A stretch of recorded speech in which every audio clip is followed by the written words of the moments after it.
آج کا دن کتنا خوبصورت ہے۔ ہاں چلو دوڑتے ہیں۔ جی چلو ساتھ دوڑتے ہیں۔ ہاں مزہ آئے گا، چلو۔ رکو میں ایک کہانی سنانے لگی ہوں، غور سے سننا۔ گاؤں کے کنارے ایک پرانا سا پیپل کا درخت تھا۔ کہتے تھے کہ یہ درخت 100 سال سے بھی زیادہ پرانا ہے اور اس کے نیچے بیٹھ کر جو دل سے دعا کرے اس کی دعا کہیں نہ کہیں ضرور سنی جاتی ہے۔ اسی درخت کے پاس ایک چھوٹا سا کچا گھر تھا جہاں آمنہ اپنی دادی اماں کے ساتھ رہتی تھی۔ آمنہ کی عمر بس 10 برس تھی، مگر اس کی آنکھوں میں ایک ایسی سنجیدگی تھی جیسے اس نے زندگی کو بہت قریب سے دیکھا ہو۔ اس کے ابو شہر میں مزدوری کرتے تھے اور مہینوں بعد گھر آتے۔ امی کا انتقال اسے بہت چھوٹی عمر میں ہو گیا تھا، اس لیے دادی اماں ہی اس کی ماں، اس کی دوست اور اس کی دنیا تھی۔ ہر شام آمنہ اسکول سے آ کر پیپل کے درخت کے نیچے بیٹھتی اور دادی اماں کے آنے کا انتظار کرتی۔ دادی اماں لکڑی کی چھوٹی سی لاٹھی کے سہارے چلتی تھی، اپنی کتابیں پھیلاتی اور دادی اماں کے آنے کا انتظار کرتی، مگر ان کی آواز میں ایک عجیب سی مٹھاس تھی۔ وہ آمنہ کو کہانیاں سناتی، بادشاہوں کی، فقیروں کی، پرندوں کی۔ ایک دن آمنہ نے پوچھا، دادی اماں کہانیوں میں سب آخر میں خوش کیوں ہو جاتے ہیں؟ دادی اماں مسکرائی، بیٹی خوشی آخر میں نہیں ہوتی، خوشی تو راستے میں ملتی ہے، کہانی ہمیں راستہ دکھاتی ہے۔ اسی رات گاؤں میں عجیب سی خاموشی چھا گئی۔ آسمان پر بادل تھے اور ہوا میں نمی۔ آمنہ نے خواب دیکھا کہ پیپل کا درخت روشنی بن کر آسمان کی طرف اڑ رہا ہے اور اس کے پتے ستاروں کی طرح چمک رہے ہیں۔ وہ چونک کر جاگی تو دل زور زور سے دھڑک رہا تھا۔ اگلی صبح اسکول جاتے ہوئے اس نے دیکھا کہ گاؤں کے نالے میں پانی بہت کم ہو گیا ہے، فصلیں سوکھنے لگی تھیں۔ استاد جی نے بتایا کہ اس سال بارش کم ہوئی ہے۔ آمنہ کے دل میں ڈر بیٹھ گیا۔ اس نے پیپل کے درخت کے نیچے بیٹھ کر خاموشی سے دعا کی۔ چند دن بعد دادی اماں بیمار پڑ گئی۔ آمنہ نے پہلی بار خود کو بہت اکیلا محسوس کیا۔ وہ دادی اماں کے پاس بیٹھ کر ان کی ہتھیلی تھامے رہتی۔ دادی اماں کی سانسیں ہلکی ہو گئی تھیں، مگر ان کی آنکھیں روشن تھیں۔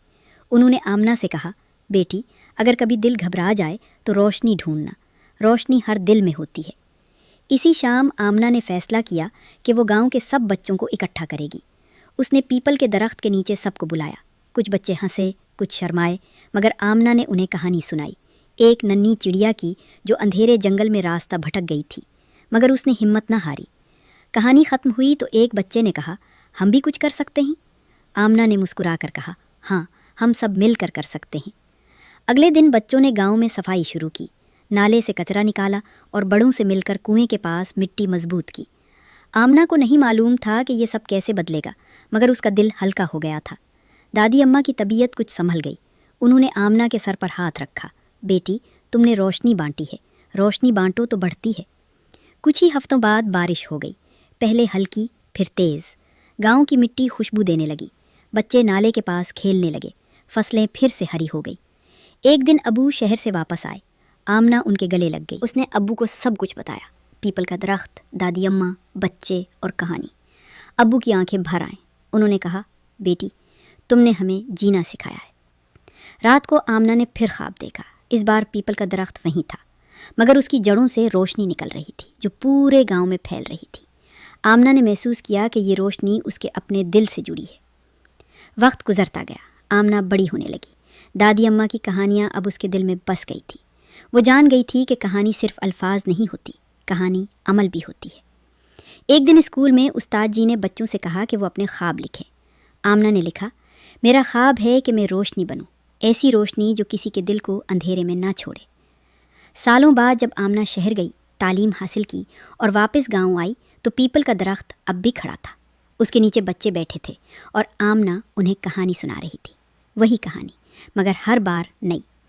کہانی ختم ہوئی تو ایک ننھی بچی نے پوچھا، آپ کو روشنی کہاں سے ملی؟ آمنہ نے پیپل کے درخت کی طرف دیکھا، پھر اپنے دل پر ہاتھ رکھا، یہیں سے۔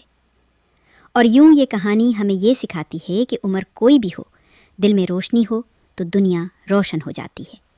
اگر ہم ایک دوسرے کے لیے کہانی بن جائیں، ہمدردی کی، محبت کی اور امید کی، تو ہر اندھیرا چھوٹا پڑ جاتا ہے۔ جب بھی کوئی دل سے سنے، یہ کہانی پھر سے شروع ہو جاتی ہے۔